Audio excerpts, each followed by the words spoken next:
আজি আমি এটা বহুত ধুনীয়া ডিক্লাইন চেষ্ট প্ৰেছ হেমাৰ মেচিন এটা বনাইছোঁ। এইটো দেখিছেনে মেচিনটো বহুতে বেছি ভাল হয় আৰু ইয়াৰো এংগুলেশ্যন বহুত পাৰফেক্ট হয়। বহুত কষ্টকৈ বহুত ধুনীয়াকৈ আমি বনাব চাওঁ। আৰু এইফালে ফোম লাগি আছে দেখিছেনে, এইডাল আপোনালোকে এডজাষ্ট কৰিব পাৰিব, আপ ডাউন হ'ব। আৰু এইফালে কাম চলি আছে, এইফালেও আমি লোহাৰ হেণ্ডেলেই লগাইছোঁ, মানে ৰড। এইটোৱে মেচিনটো, আৰু মেচিনটো ষ্টাইলটো বহুত ইউনিক হয়। এই হেণ্ডেলডাল যেতিয়া আমি কাৰ্ভ কৰোঁ, সেই কাৰ্ভ কৰোঁতে আমি বেলেগ এটা মেকানিজিম ইউজ কৰোঁ, যাতে হেণ্ডেলডালৰ পাৱাৰটো ছেম টু ছেম হৈ থাকে।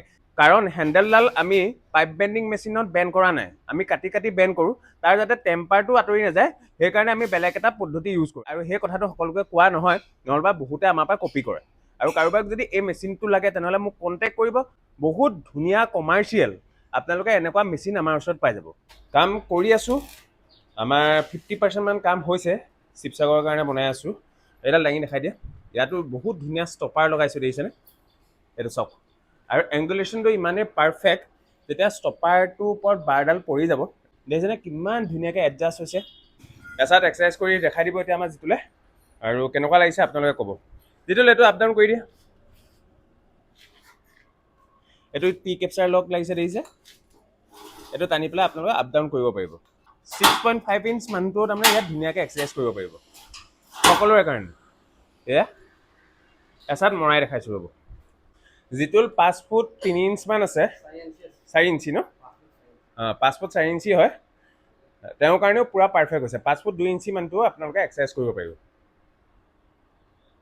এয়া দেখিছেনে, একেবাৰে টেনশ্যন নল'ব, চেষ্টতে জোৰ পৰিব।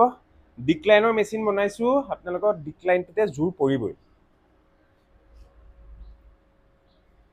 এয়া মেচিনটো ইমান ডাঙৰ নহয়, কম্পেক্ট হয়। বহুত কম জেগাতে আপোনালোকে এই মেচিনটো ইউজ কৰিব পাৰিব। হৈ গ'ল এইটো। এয়া দেখালোঁ আপোনালোকক। এইবোৰতো নতুন বস্তু লাগিব ন, এইবোৰ ফোন চোন চব নতুন লাগিব। আকৌ কৈছোঁ, কাৰোবাক যদি লাগে মোক কণ্টেক্ট কৰিব। আৰু ফটো এখন যে আহি আছিলে দেখিছিলে নহয়, ছেম টু ছেম সেইটো মেচিনে বনিব। আৰু সেইটো মেচিন আমিয়ে বনোৱা, তাৰমানে লোকৰ মেচিন ইউজ নকৰোঁ। আৰু এইফালে হেণ্ডেল লগাই থৈছোঁ দেখিছেনে, যাতে এক্সাৰচাইজটো কৰিবলৈ যেতিয়া ডিক্লাইন হ'ব তেতিয়া ধুনীয়াকৈ ধৰি ল'ব পাৰিব।